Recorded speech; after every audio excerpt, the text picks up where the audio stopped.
کہتا ہے نبی نے جب منع کر دیا میری قبر کو عیدگاہ نہ بنانا، تو جب نبی کی قبر پہ اکٹھے نہیں ہو سکتے تو بابیاں دے مزار تے پھر کیوں جانتے ہو؟ یہ تو حدیث میں منع کر دیا گیا۔ دربار پہ ایک چادر موجود ہے اور چادر لے کے جاؤ گے دربار نو کوئی فائدہ نہیں، یہ سب ٹھگی فراڈ ہے، اس کا اسلام سے کوئی تعلق نہیں ہے۔ اتھے جا کے چراغ بالنا علماء نے لکھا ہے یہ جائز نہیں، کوئی سنیاں دا تعلق نہیں مزاراں تے جا کے چراغ بالنا۔ کی ہوندا چراغ بالنا دسو؟ کسی مزار کا طواف نہیں ہے، شباز کے اندر جا کے طواف کرو، نہیں، گناہ ہے، حرام کا کام ہے۔ طواف صرف رب کے گھر کا ہے، درباروں پہ جا کے سجدے کرنا گناہ ہے، کوئی تعلق نہیں ہے اسلام کا درباروں پہ جا کے سجدے کرو۔ داتا صاحب نو تسی مانتے ہو داتا صاحب اللہ کے ولی ہیں، لال شباز کے اندر اللہ کے ولی ہیں، کہتے ہیں یہ کدھر لکھا ہے؟ نہ قرآن میں لکھا ہے یہ اللہ کے ولی ہیں، نہ حدیث میں لکھا ہے یہ اللہ کے ولی ہیں، تو تم کیوں ایسے ہی ان کو مانتے ہو؟ اس کی کیا حقیقت ہے؟ عرس کا مطلب ہوتا ہے شادی، اور ہم کہتے ہیں جس دن اللہ کا ولی اس دنیا سے پردہ کر جائے وہ دن اس کے عرس کا دن ہوتا ہے۔ یہ کیا وجہ ہے؟ معنی سمجھ میں نہیں آ رہا۔ ایک طرف شادی، دوسری طرف وصال۔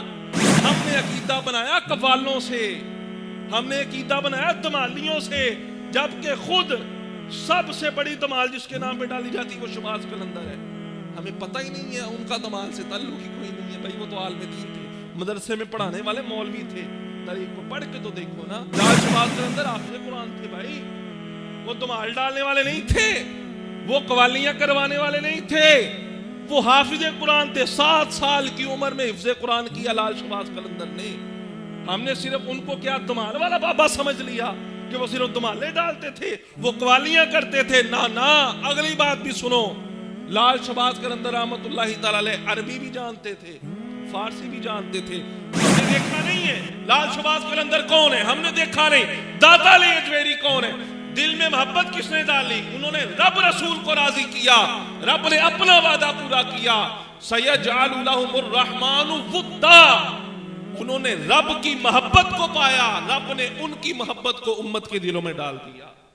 الحمدللہ الحمدللہ الذی لا مانع لحکمہ ولا ناقض لقضائہ، والصلاة والسلام على سید انبیائہ وسند اولیائہ وأحبابه المعارضين لأعدائه، أما بعد فأعوذ بالله من الشيطان الرجيم، بسم الله الرحمن الرحيم۔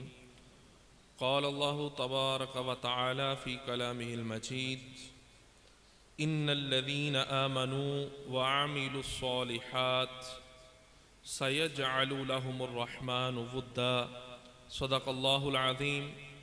ان اللہ وملائکتہ یصلون علی النبی یا ایہا الذین آمنوا صلوا علیہ وسلموا تسلیما۔ محبت کے ساتھ درود شریف پڑھیں۔ الصلاۃ والسلام علیک یا سیدی یا رسول اللہ وعلی آلک واصحابک یا سیدی یا حبیب اللہ۔ الصلاۃ والسلام علیک یا سیدی یا نبی اللہ وعلى آلك وأصحابك يا سيدي يا خاتم النبيين۔ مولاي صل وسلم دائما أبدا على حبيبك خير الخلق كلهم، هو الحبيب الذي ترجى شفاعته لكل حول من الأحوال مقتهم۔ يا رب بالمصطفى بلغ مقاصدنا واغفر لنا ما مضى یا واسع الکرم۔ بعد از حمد و صلات دعا ہے خالق کائنات کی بارگاہ میں ہم سب کا آج کے اس جمعۃ المبارک کے خوبصورت اجتماع میں حاضر ہونا، اللہ پاک اس کو اپنی پاک اور بلند بارگاہ میں قبول فرمائے اور ہم سب کے لیے اس خوبصورت گھڑیوں کو ذریعہ نجات بنائے۔ قرآن کریم کی جو آیت مبارکہ میں نے خطبہ کے اندر تلاوت کرنے کا شرف حاصل کیا ہے، اسی کے متعلق، اسی کے تحت چند باتیں آپ کے گوش گزار کرنی ہیں۔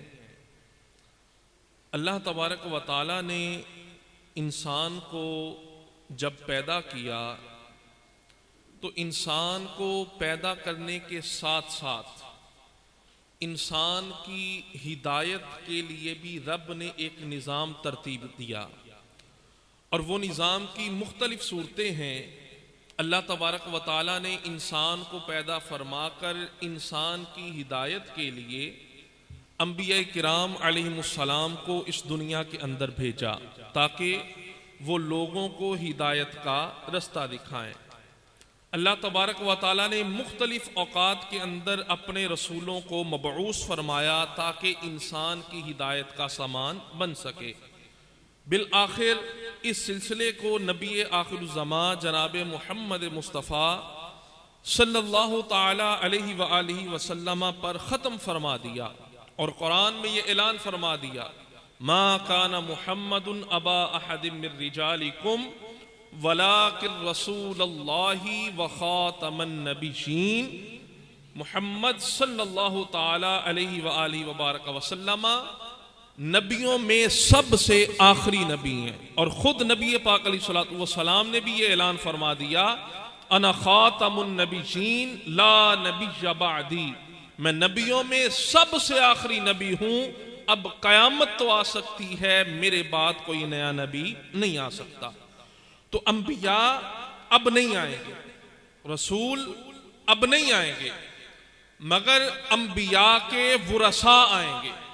نبوت کا سلسلہ یہ اب ختم ہو چکا ہے، مگر ولایت کا سلسلہ یہ تا قیامت جاری رہے گا۔ انبیاء کے جو ورثاء ہیں وہ تا قیامت اس دنیا میں انسانوں کی ہدایت کے لیے آتے رہیں گے۔ اور یاد رکھیے، یہی اولیاء اور علماء ہیں جو آج تک، اب نبی کوئی نہیں، رسول کوئی نہیں، مگر آج تک امت کو اللہ اور اس کے رسول سے جو جوڑے رکھنے کا سب سے بڑا ذریعہ ہے، وہ یہی امت کے اولیاء ہیں، یہی امت کے اولیاء اور علماء ہیں۔ کیونکہ اب نبی تو نہیں آ سکتے، ہدایت تو انسانوں کو ملنی ہے، تو ہدایت کا ایک رستہ یہ ولایت کی صورت میں اب بھی باقی ہے۔ یاد رکھیے، یہ علماء ہی ہیں جو انسان کو گمراہی کے اندھیروں سے نکال کر انسان کے دلوں کو نور ایمان سے منور کرتے ہیں۔ پہلے انبیاء کے لوگ مخالف رہے، اور اب یہ وقت ہے کہ لوگ اولیاء امت کے، بزرگان دین کے مخالف ہیں۔ ہمیں طرح طرح کی آوازیں سننے کو ملتی ہیں کہ جی بابے تو شے ہی کوئی نہیں ہے، یہ بابے تو کاری کچھ نہیں سکتے، یہ اولیاء اللہ یہ تو کوئی چیز ہی نہیں ہے۔ تو آج طرح طرح کے جو لوگ ہیں مسلمانوں کو گمراہ کرنے کی ناپاک کوشش کرتے ہیں، یہ تم کیوں مزاروں پہ جاتے ہو، یہ لال شہباز قلندر سید عثمان مروندی رحمہ اللہ کا عرس جاری ہے، یہ کیوں بسیں بھر بھر کے تم وہاں لے کے جاتے ہو، یہ تو شاید کوئی نہیں ہے بابے۔ یہ مرزا انجینئر یہ لوگوں کو گمراہ کرنے کی کوشش کرتا ہے، اور کیا کہتا ہے، جی دیکھو لال شہباز قلندر، سلطان باہو، داتا علی اجمیری، بابا فرید الدین، تم ان کو اللہ کا ولی مانتے ہو۔ اب یہ کدھر لکھا ہے یہ اللہ کے ولی ہیں؟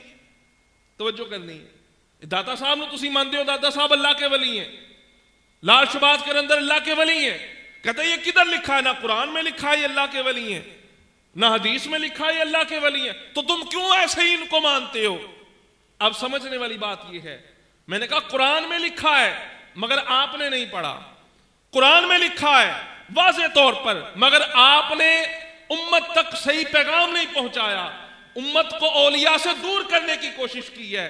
دیکھیے قرآن کے اندر رب ارشاد فرماتا ہے، اب ہم نے توجہ کرنی ہے، اب ہم میں سے کسی نے داتا صاحب کو نہیں دیکھا، ہم میں سے کسی نے بابا فرید الدین کو نہیں دیکھا، ہم میں سے کسی نے سلطان باہو کو نہیں دیکھا، ہم میں سے کسی بھی بندے نے لال شہباز قلندر رحمہ اللہ کی زیارت نہیں کی، مگر جیسے ہی ہمیں پتہ چلتا ہے داتا صاحب کا عرس آ رہا ہے تو ہمارا دل ان کے مزار کی طرف جانے کے لیے دوڑتا ہے، دل کے اندر محبت پیدا ہوتی ہے کہ ہم فلاں اللہ کے ولی کے در پہ جائیں۔ لال شہباز قلندر کا عرس ہے، ہمارے دل کے اندر ایک محبت جاگتی ہے کہ ہم ان اللہ کے ولیوں کے در پہ جائیں، ہم نے دیکھا تو ہے نہیں ان کو۔ سوال یہ ہے کون سی ایسی چیز ہے جو ہمیں مجبور کرتی ہے کہ ہم محبت کے ساتھ، شوق کے ساتھ، قافلوں کی صورت میں ان اللہ والوں کے درباروں پہ جائیں۔ کون سی چیز ہے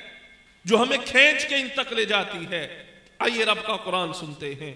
رب ارشاد فرماتا ہے ان الذین آمنوا وعملوا الصالحات، وہ لوگ جو ایمان والے ہیں، وہ لوگ جنہوں نے اچھے عمل کیے، رب فرماتا ہے سَيَجْعَلُ لَهُمُ الرَّحْمَنُ وُدًّا، جو اچھے عمل کرے، جو ایمان والا ہو، رب فرماتا ہے میں لوگوں کے دلوں میں اپنے اس پیارے بندے کی محبت کو ڈال دیتا ہوں۔ ہم نے دیکھا نہیں ہے لال شہباز قلندر کون ہے، ہم نے دیکھا نہیں داتا علی اجمیری کون ہے، دل میں محبت کس نے ڈالی؟ انہوں نے رب رسول کو راضی کیا، رب نے اپنا وعدہ پورا کیا۔ سَيَجْعَلُ لَهُمُ الرَّحْمَنُ وُدًّا، انہوں نے رب کی محبت کو پایا، رب نے ان کی محبت کو امت کے دلوں میں ڈال دیا۔ تو یہ قرآن ہمیں بتاتا ہے۔ اور پھر نبی پاک علیہ الصلوۃ والسلام کی مشہور روایت بخاری شریف، جو حدیث کی سب سے بڑی کتاب، قرآن کے بعد جس کتاب کا مقام و مرتبہ ہے وہ ہے بخاری شریف۔ اس کے اندر روایت موجود ہے، نبی پاک علیہ الصلوۃ والسلام ارشاد فرماتے جب اللہ اپنے کسی بندے سے محبت فرماتا ہے تو جناب جبریل کو ندا کی جاتی ہے، اے جبریل اللہ فلاں بندے سے محبت کرتا ہے، تو بھی اس سے محبت کر۔ پھر جبریل آسمان والوں میں ندا کرتا ہے اور جبریل یہ کہتا ہے اے آسمان کی مخلوق سنو، فلاں بندہ ہے، رب کا محبوب ہے، میں بھی اس سے محبت کرتا ہوں، تم بھی اس سے محبت کرو۔ پھر فرمایا آسمان کی کل مخلوق اللہ کے اس پیارے بندے سے محبت کرتی ہے۔ اور آگے سنیے گا نبی پاک علیہ الصلوۃ والسلام کے الفاظ، حضور ارشاد فرماتے ہیں پھر زمین والوں میں رب اس بندے کی مقبولیت کو عام فرما دیتا ہے، پھر زمین والوں کے نزدیک وہ بندہ مقبول بن جاتا ہے۔ تو نبی علیہ الصلوۃ والسلام کی یہ حدیث ہمیں یہ بتلاتی ہے امت کا اولیاء کو ماننا، امت کا اللہ کے ولیوں کو قبول کرنا، یہ حدیث کی روح سے اس بات کی دلیل ہے کہ جب بندہ اللہ کا پیارا بن جاتا ہے نا، رب لوگوں کے دلوں میں اس کی محبت کو ڈال دیتا ہے۔ آج ہمارے دلوں کے اندر جو علی حجویری کی محبت ہے، آج ہمارے دلوں کے اندر جو لال شہباز قلندر کی محبت ہے، یہ اس بات کی دلیل ہے کہ یہ اللہ کے ولی ہیں۔ کیوں؟ رب نے ان کی محبت کو ہمارے دلوں کے اندر ڈال دیا۔ تو اس لیے یہ کہنا قرآن کے اندر بابوں کا ذکر ہی موجود نہیں ہے، نہیں بھائی، ذکر موجود ہے، ہم نے سنا نہیں ہے، ہم نے سمجھا نہیں ہے، ہم نے پڑھا نہیں ہے۔ اور یاد رکھیے کسی بھی اللہ والے کا جب وصال کا دن آتا ہے، ہم اس دن کو یوم عرس کے طور پر مناتے ہیں۔ آج ہم نے اس بات کو سمجھنا ہے کہ عرس کی حقیقت کیا ہے، عرس کہتے کس کو ہیں؟ عرس یاد رکھیے یہ عربی کا لفظ ہے، عربی زبان سے ماخوذ ہے۔ آپ عربی زبان کی بڑی بڑی جو لغت کی کتابیں ہیں نا، لسان العرب دیکھ لیں، تاج العروس، قاموس، دیگر عربی کی جو کتابیں، اس کے اندر جو عرس کا معنی لکھا ہے نا، عرس کا معنی ہوتا ہے شادی، نکاح۔ اچھا، معنی اس کا ہے شادی، مگر ہم اہل سنت کیا کہتے ہیں؟ جس دن اللہ کے ولی کا وصال ہوتا ہے نا، وہ دن اس کے عرس کا دن ہے، جبکہ عربی زبان کے اندر عرس تو کہتے ہیں شادی کو۔ تو یہ کیا تعلق ہے، اس کی کیا حقیقت ہے؟ عرس کا مطلب ہوتا ہے شادی، اور ہم کہتے ہیں جس دن اللہ کا ولی اس دنیا سے پردہ کر جائے وہ دن اس کے عرس کا دن ہوتا ہے۔ یہ کیا وجہ ہے؟ معنی سمجھ میں نہیں آ رہا، ایک طرف شادی، دوسری طرف وصال۔ تو علماء نے بڑی خوبصورت بات لکھی، علماء نے فرمایا عرس کہتے ہیں شادی کو، عریس کہتے ہیں دولہے کو، عروس کہتے ہیں دلہن کو۔ اب توجہ کرنی ہے، فرمایا شادی کو عرس اس لیے کہتے ہیں کہ اس دن دلہن کو دلہا ملتا ہے۔ توجہ کرنی ہے، اس دن دلہن کو دلہا ملتا ہے، اس لیے اس کو شادی کہا جاتا ہے۔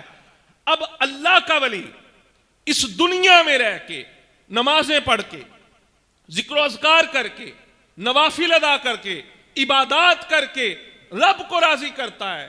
یہ دنیا اس کے لیے امتحان گاہ تھی, اور جس دن وہ اس دنیا سے پردہ کرتا ہے اب یہ اس کے انعام کا دن ہے. دلہن کو دلہا ملتا ہے تو اس کا عرس ہوتا ہے, شادی ہوتی ہے. فرمایا جب اللہ کا ولی اس دنیا سے جاتا ہے اس کو سب سے بڑی نعمت یہ ملتی ہے, وہ اپنے رب سے ملتا ہے. فرمایا دلہن کو دلہا ملے تو عرس بنتا ہے, اللہ کے ولی کو رب کی ملاقات نصیب ہوتی ہے, اس لیے اس دن کو یوم عرس کہا جاتا ہے. بات سمجھ میں آ گئی آپ کے؟ لفظ عرس, عرس اس لیے کہتے ہیں, عرس یہ کوئی غمی کا دن نہیں ہے, یاد رکھیے. عرس یہ کوئی غم منانے کا دن نہیں ہے, عرس یہ موت کا دن نہیں ہے, عرس یہ اللہ کے پیارے بندے کی اپنے رب سے ملاقات کا دن ہے. تو بندے کے لیے اپنے رب سے ملاقات اس سے بڑی اور کیا خوشخبری ہو سکتی ہے. اس لیے اللہ کے ولی کے وصال کے دن کو ہم اہل سنت یوم عرس کرتے ہیں. اگلی بات سنیے گا, حدیث کے اندر باقاعدہ یہ الفاظ موجود ہیں عرس کے. وہ کس طریقے سے؟ نبی پاک علیہ الصلوۃ والسلام ارشاد فرماتے ہیں جب بندہ اس دنیا سے چلا جاتا ہے, اس کا انتقال ہوتا ہے, اس کو قبر کے اندر دفنایا جاتا ہے. جب قبر کے اندر وہ پہنچتا ہے منکر نکیرین اس بندے سے سوال و جواب کرتے ہیں, بتا بھئی تیرا رب کیا ہے, من ربو کا, ما دینو کا, ما کنتا تقول فی حقی ھذا الرجل. جب اس بندے سے سوال کیے جاتے ہیں قبر کے اندر, جب وہ سوالوں کے جوابات آسانی کے ساتھ دے دیتا ہے نا, مکمل کر لیتا ہے. اب نبی پاک علیہ الصلوۃ والسلام کی حدیث موجود ہے, عرس کا لفظ کہاں لکھا ہے؟ یہ حدیث سے ثابت ہے, سنیے گا. فرمایا جب وہ اللہ کا پیارا سوالوں کے جوابات دے دیتا ہے نا تو اس کو ندا دی جاتی ہے, نم کنومۃ العروس. توجہ کرنی ہے, نم کنومۃ العروس, تو سو جا ایسے جیسے دلہن سوتی ہے. یعنی اب تجھے کوئی خوف نہیں ہے, اب تجھے کوئی غم نہیں ہے. تو اسی لفظ عروس سے عرس کا دن نکلا ہے کہ اللہ کا ولی جب قبر میں پہنچتا ہے رب کو راضی کر کے, تو آج اس پر رب کی طرف سے رب کے فرشتے رحمتیں بھیجتے ہیں, اس لیے اس یوم کو یوم عرس کہا جاتا ہے. اور اگلی بات یاد رکھیے, کوئی کہہ سکتا ہے عرس تو اللہ کے ولی کا ہے نا جی, اس کی رب سے ملاقات ہوئی ہے, داتا علی اجویری کا عرس ہے جی, عرس تو ان کا ہے نا, اللہ سے ملاقات ان کی ہے. عرس تو ہے لال شباز قلندر کا, تے تسی کیوں درباراں تے جاندے ہو, تسی کیوں خوشیاں مناندے ہو, آپ کیوں اتنا ہجوم اکٹھا کر کے درباروں پہ جمع ہو جاتے ہو؟ آپ کا تھوڑی عرس ہے. توجہ والی بات ہے نا, عرس تو اس کا ہے جو اللہ سے ملا, جو اللہ کا پیارا ہے. آپ عرس کیوں مناتے ہیں؟ ہم یہ کہتے ہیں دیکھیے بھائی, جب شادی ہوتی ہے نا تو شادی سے اکیلا دولہا خوش نہیں ہوتا. کون کون خوش ہوتا ہے؟ جس جس کا دولہے کے ساتھ تعلق ہے, اس کے ماں باپ, اس کے عزیز و اقارب, بھائی, رشتہ دار, دوست, الغرض, جس جس کا بھی تعلق دولہے کے ساتھ ہوتا ہے, ہر وہ بندہ اس کی شادی کے دن خوشی مناتا ہے. جو خوشی نہیں کرتا کیا کہا جاتا ہے؟ یار انہوں محبت نہیں ہے دولہے دے نال, اے چنگی نہیں کر رہا, اے بے وفا بندہ. کہتا اللہ کے ولی کا یوم عرس ہے, تم کیوں خوشیاں مناتے ہو, تم کو اہتمام کرتے ہو لنگر کا اور نعت خوانی کا, تلاوت قرآن کا. عرس تو اس کا ہے.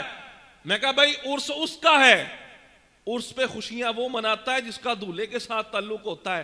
میں کہا تو عرس منا نہ منا ہمیں فرق نہیں پڑتا, ہمارا تعلق داتا علی اجویری سے صدیوں پرانا ہے, ہمارا تعلق لال شباز قلندر سے صدیوں پرانا ہے. یہاں تو دنیا داری کے رشتے نا خوشیاں مناتے ہیں, ہمارا اللہ کے ولیوں سے رشتہ ایمان کا رشتہ ہے. ہمارا خواجہ معین الدین چشتی سے رشتہ کیا ہے؟ انہوں نے ہمارے اس بر صغیر کے اندر اسلام کو پھیلایا ہے. ہمارا ان کے ساتھ تعلق یہ صرف جسمانی نہیں ہے, جسمانی تعلق ختم ہو جائیں گے, ہمارا ان کے ساتھ تعلق روحانی تعلق ہے. تو اس لیے اللہ کے ولیوں کا یوم منانا یہ ان سے محبت کی علامت ہے. اور یاد رکھیے اللہ کے ولیوں کی محبت یہی کام آئے گی.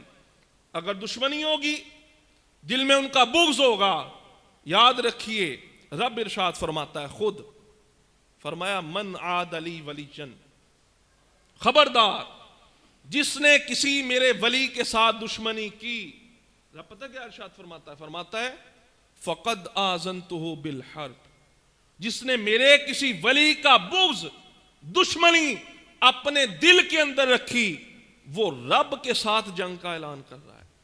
اب ہم نے غور کرنا ہے، اللہ کے فضل سے ہم اہل سنت و جماعت، اللہ کی رحمت سے، اللہ کے فضل سے اولیاء اللہ کی محبت کو اپنے دلوں کے اندر بساتے ہیں۔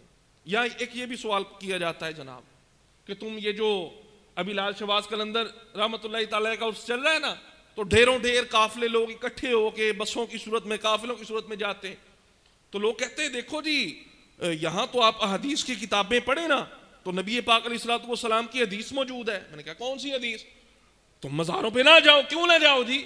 کہتا جی نبی پاک علیہ السلام نے ارشاد فرمایا، یہ حدیث رسول ہے، حضور ارشاد فرماتے ہیں لا تجعلوا قبری عیدا، اے لوگو توجہ کے ساتھ سنیے گا، اے لوگو میری قبر کو عیدگاہ نہ بنانا۔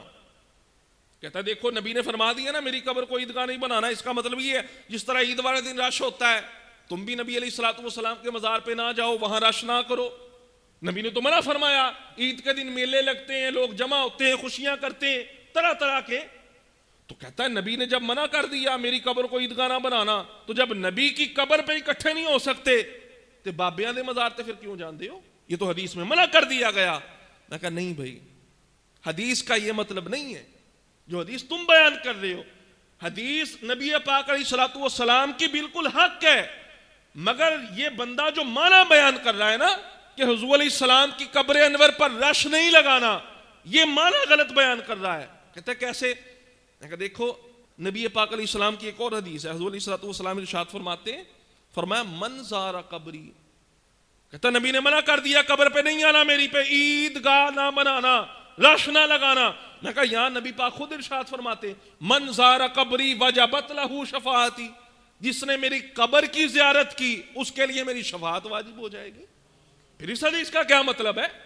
یہاں خود رب قرآن میں فرماتا ہے وَلَوْ أَنَّهُمْ إِذْ ظَلَمُوا أَنفُسَهُمْ جَاءُوكَ، لوگوں اپنی جانوں پہ ظلم کر لو، گناہ کر بیٹھو نا، فرمایا میرے نبی کے در پہ آ جاؤ، وہ تمہاری سفارش میری بارگاہ میں کریں گے، اللہ سارے گناہوں کو معاف فرما دے گا۔ یہاں تو قرآن کی آیت موجود ہے، تم کیسے کہتے ہو نبی علیہ السلام نے فرمایا میری قبر پہ نہیں آنا؟ پھر حضور کی خود حدیث موجود ہے، نبی پاک علیہ السلام ارشاد فرماتے ہیں جس نے میری قبر انور کی زیارت کی، گویا حقیقت کے اندر اس نے ایسا ہی ہے جیسے مجھ محمد کی زیارت کی۔ تو اگر قبروں پہ جانا منع ہے تو پھر حضور نے یہ کیوں ارشاد فرمایا کہ میری قبر کی جو زیارت کرے گا، اور پھر آگے رش نہیں لگانا چاہیے قبروں پہ۔ نبی پاک علیہ الصلوۃ والسلام ارشاد فرماتے ہیں جس نے حج کیا، یہ بھی حدیث ہے، فرمایا جس نے حج کیا، حج پہ کتنا رش ہوتا ہے؟ او بھائی چپ کر جا، حج پہ کتنا رش ہوتا ہے؟ 40-50 لاکھ بندہ ہوتا ہے، اس سے بڑا رش کا اجتماع، لوگوں کا اجتماع، جمع غفیر کہیں نہیں۔ حضور ارشاد فرماتے ہیں جس نے حج کیا اور میری زیارت نہ کی، فرمایا اس نے میرے ساتھ جفا کی ہے۔ تم کیسے کہہ سکتے ہو وہاں جانا منع ہے؟ یہ اتنی احادیث جو ہیں ہمارے سامنے موجود ہیں۔ کہتا پھر اس حدیث کا مطلب کیا جو نبی نے فرمایا کہ میری قبر کو عیدگاہ نہ بنانا؟ میں کہا اس کا مطلب سمجھیے، اس کا مطلب یہ ہے حضور نے فرمایا میری قبر کو عیدگاہ نہ بنانا، اس کا یہ مطلب نہیں ہے قبرستان نہیں جانا، اس کا یہ مطلب نہیں ہے مزار پہ حاضری نہیں دینی، اس کا مطلب یہ ہے حضور نے فرمایا جس طرح عید کا تہوار سال میں 2 دن آتا ہے، تم 2 دن عیدگاہ جاتے ہو، اب تو مساجد کے اندر اہتمام ہوتا ہے نا، پہلے عیدگاہ ہوا کرتی تھی، اب عیدگاہ پہ صرف 2 دن جو ہے نا بندے جاتے تھے، عید الفطر عید الاضحیٰ۔ اب حدیث کو سمجھیے، حضور نے فرمایا میری قبر کو عیدگاہ نہ بنانا، مطلب یہ ہے جس طرح تم عیدگاہ میں سال میں صرف 2 مرتبہ جاتے ہو، پھر وہاں ویرانی رہتی ہے، فرمایا میرے مزار پہ ایسے نہ کرنا، صرف 2 دن نہ آنا، جب چاہو جس دن چاہو میری قبر انور پر لاؤ۔ یہ تو وہ قبر انور ہے جہاں 70,000 فرشتے صبح آتے ہیں، 70,000 فرشتے شام میں آتے ہیں.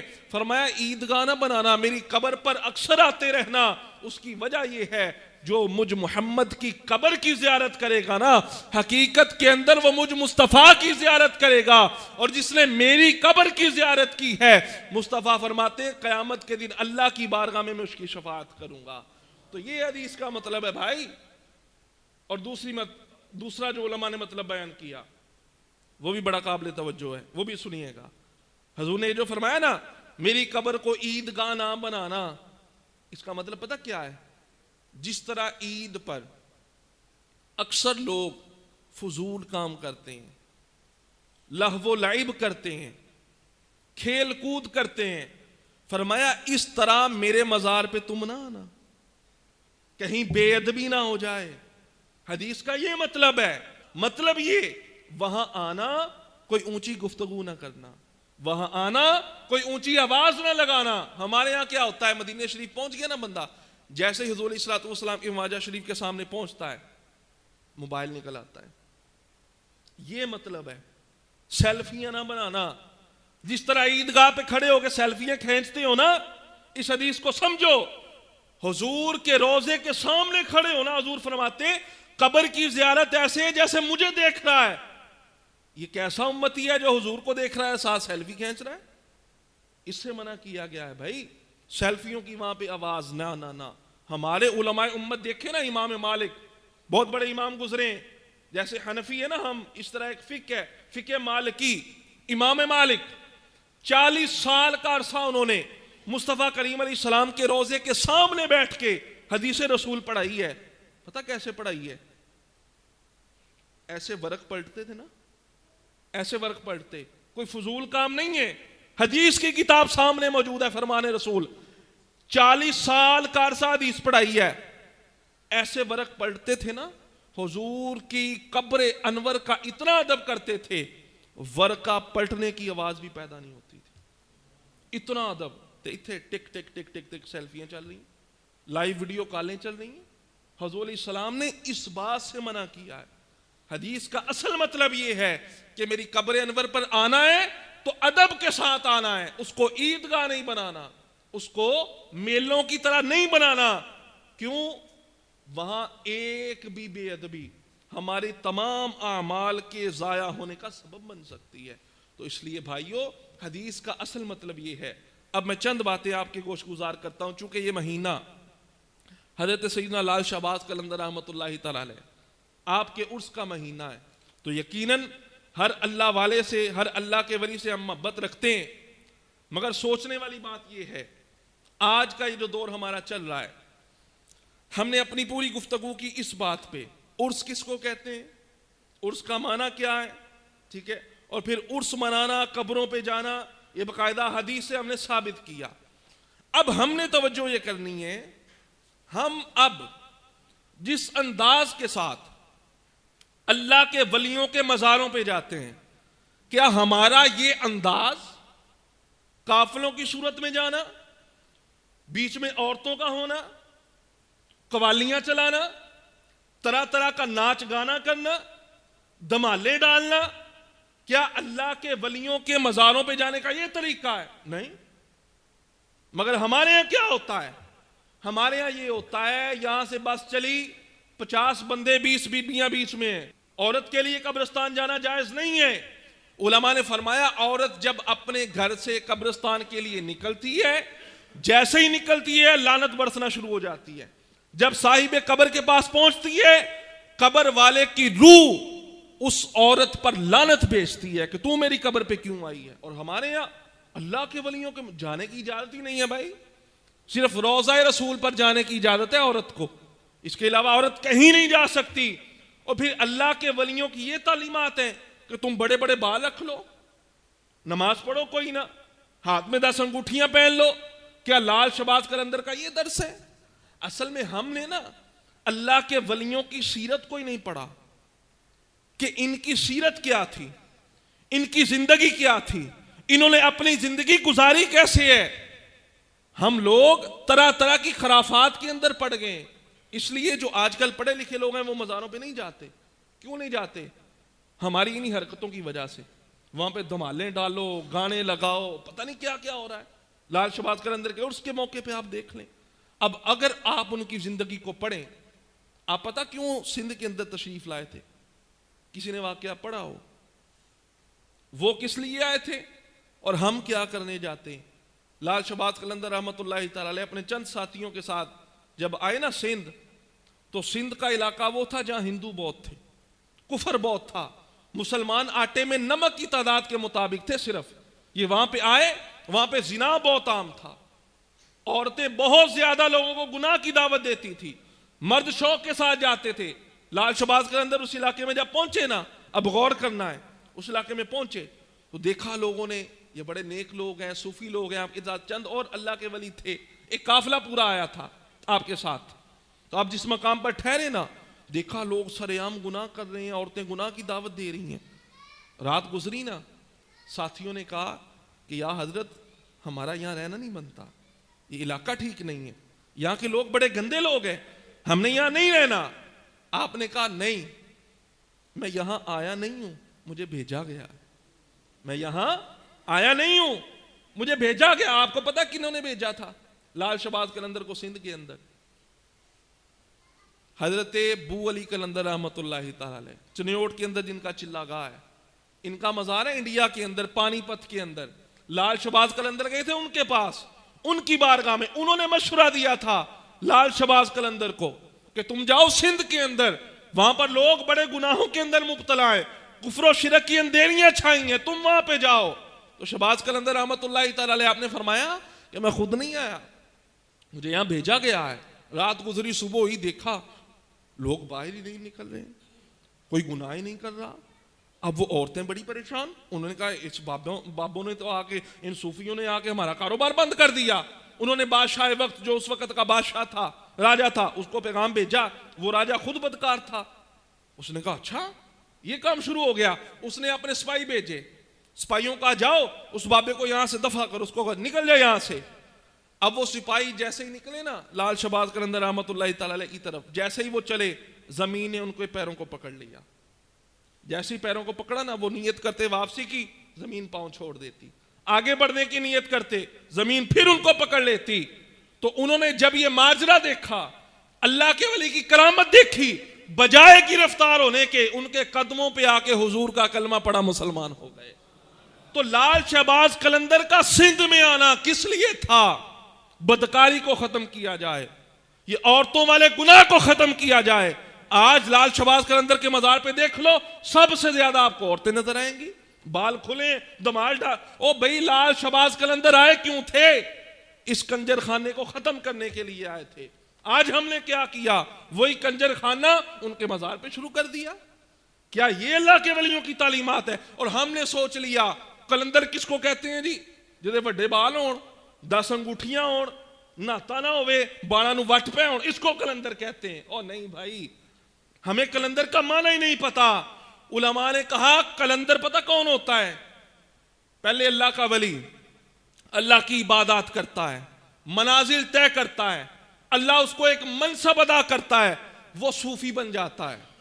صوفی یہ کوئی چھوٹی اصطلاح نہیں ہے، فرمایا جہاں صوفی کے مقام کی انتہا ہوتی ہے، وہاں سے قلندر کے مقام کی ابتدا ہوتی ہے۔ ہم نے کیا سمجھ لیا؟ لمبی زلفیں رکھنا، دمال ڈالنا، کسی کو کہہ دیے نا آؤ یار مسجد چاہو، مسجد آؤ جناب، نماز پڑھو، اچھے کام کرو، نیک اعمال کرو، محفل ہو رہی آ جاؤ۔ نا ساڈی تے لین ہی ہو رہا ہے، اسی کلندری لین دے لوگ ہاں۔ بھائی نمازیں چھوڑنے کا نام کلندری نہیں ہے، گانے سننے کا نام کلندری نہیں ہے، قوالیاں سننے کا نام کلندری نہیں ہے۔ میں آپ کے علم میں اضافہ کرتا چلوں، ہمارے لوگوں کے ذہن میں یہ بھی بات بیٹھی ہے، کلندر، ٹائم کی طرف نہیں میری طرف دیکھیں ذرا، باتیں بڑی سمجھنے والی ہیں۔ ہم نے یہ سوچ لیا کلندر یہ پتہ نہیں کوئی دمال ڈالنے والے بندے کو کہتے ہیں، نہیں۔ میں آپ کے علم میں اضافہ کرتا چلوں، لال شہباز قلندر رحمۃ اللہ تعالی علیہ، جن کا اصل نام سید عثمان مروندی ہے، آپ کو پتہ ہونا چاہیے بچپن کے اندر ہی اللہ نے ان کو ولایت کا تاج عطا فرما دیا تھا۔ 6 سال کی عمر تھی، آپ نے ناظرہ قرآن مکمل کیا۔ 6 سال کی عمر ہے، جو دین کے بنیادی مسائل ہیں آپ نے سب مسائل کو سیکھ لیا۔ 7 سال کی عمر ہے لال شہباز قلندر کی، اللہ کا کلام قرآن مجید مکمل حفظ کر لیا. آج تک ہمیں کسی نے بتایا ہی نہیں. لال شہباز قلندر حافظ قرآن تھے بھائی، وہ دمال ڈالنے والے نہیں تھے، وہ قوالیاں کروانے والے نہیں تھے، وہ حافظ قرآن تھے. 7 سال کی عمر میں حفظ قرآن کیا لال شہباز قلندر نے. ہم نے صرف ان کو کیا دمال والا بابا سمجھ لیا کہ وہ صرف دمالے ڈالتے تھے، وہ قوالیاں کرتے تھے. نہ اگلی بات بھی سنو. لال شہباز قلندر رحمۃ اللہ تعالی علیہ عربی بھی جانتے تھے، فارسی بھی جانتے تھے. آج جس کا الف بے سے علم سے دور دور تک کا تعلق نہیں ہے، وہ کہتا ہے میں جناب جھولے لال نو منن والا، میں شہباز قلندر نو منن والا. انہوں پوچھئے نا بتا نماز دے فرض کنے؟ اے نہیں جی پتا، اسی تا بس قلندرہ نو من دے. آپ کو پتا ہے قلندر باقاعدہ عالم دین تھے. اور اگلی گل سنو، لال شہباز قلندر رحمۃ اللہ تعالی علیہ 7 شریف والے ملتان کے اندر بہاؤالدین زکریا رحمۃ اللہ تعالی علیہ، سنا ہے مزار کا نام؟ ان کے مرید تھے، ان کے خلیفہ تھے، ان کے مدرسے میں پڑھاتے رہے تھے. تسی سبحان اللہ نہ کیوں اس گل تے، کیونکہ اسی لین ہی سمجھ لی ہور بابیاں دی لین ہو رہا، مولویاں دی ہو رہا. نہیں، اے جننے بابے اٹھا کے دیکھ لو سارے مولوی سی. بلے شاہ عالم دین سی، ابھی سمجھ لیا بلے شاہ تمال پاؤن والا. نہ بھائی، بلے شاہ نے باقاعدہ عربی کے اندر کتابیں لکھی ہیں. لال شہباز قلندر 7 والے بابے نے عربی کے اندر کتابیں لکھی ہیں جو ان کے دور کے اندر مدرسے کے اندر پڑھائی جاتی تھی. آج مدرسے نہیں ہیں، سما حال بن گئے، پھر عوام کا حال بگڑنا ہی تھا نا. اور بھائی انہوں نے، آپ کو پتا ہے لال شہباز قلندر رحمۃ اللہ تعالی علیہ جب 7 میں پہنچے، آپ نے ایک مدرسہ بنایا تھا. اور چھوٹا مدرسہ نہیں، سندھ کا سب سے بڑا مدرسہ تھا. حتیٰ کہ مصر سے عربی لوگ آپ کی بارگاہ میں تعلیم حاصل کرنے کے لیے آیا کرتے تھے. اسی کی سمجھ لیا بس دمال پاؤ 7 جا کے. 7 والے کا دمال سے تعلق ہی کوئی نہیں ہے، 7 والے کا قوالی سے تعلق ہی کوئی نہیں ہے. بھائی وہ تو عالم دین تھے. نہیں جی وہ ہواواں چڑ دے سی، شہباز سگے، شہباز کرے پرواز تے جانے راز دلاں دے کتے لے گیا. یہ سب جہالت ہے. دین سے دوری ہے، قرآن سے دوری ہے، حدیث سے دوری ہے. کہیں نہیں لکھا اے شہباز قلندر جناب ہوا چ پرواز کر دے سی اس لیے انہوں نے شہباز کہندے. بعض تو ایسے خبیث قسم کے انسان ہیں، انہوں نے ان کی ایک تو خیالی تصویر ویسے ہی بنانا گناہ، ایک تے تصویر گناہ، پھر معاذ اللہ انہوں نے موڈے کٹ کے نا نال جناب پر لائے ہوندے. اللہ کی مخلوق کو بگاڑ رہے ہیں. انسان کو پرندوں کے ساتھ مشابہت دی جا رہی ہے، پھر ایک اللہ کے ولی کو. او بھائی یہ کون سا اسلام ہے، یہ کون سا دین ہے؟ اے مولویو تسی نہیں سمجھ سکتے. میں کہا کی نہیں سمجھ سکتے؟ ایک شہباز قلندر پرواز نہیں کرتے سی ہوا چ؟ میں کہا نہیں، شہباز کرے پرواز تو سنیا، کیڑی حدیث سنیا؟ ایک قوالاں دے کولوں سنیا. او بھائی اپنا عقیدہ قوالیوں سے نہیں بنتا، عقیدہ قرآن سے بنتا ہے، عقیدہ فرمان رسول سے بنتا ہے. قوالیوں سے ہمارا عقیدہ نہیں بنتا. اے جی پھر انہاں دی شان گھٹ جانی ہے.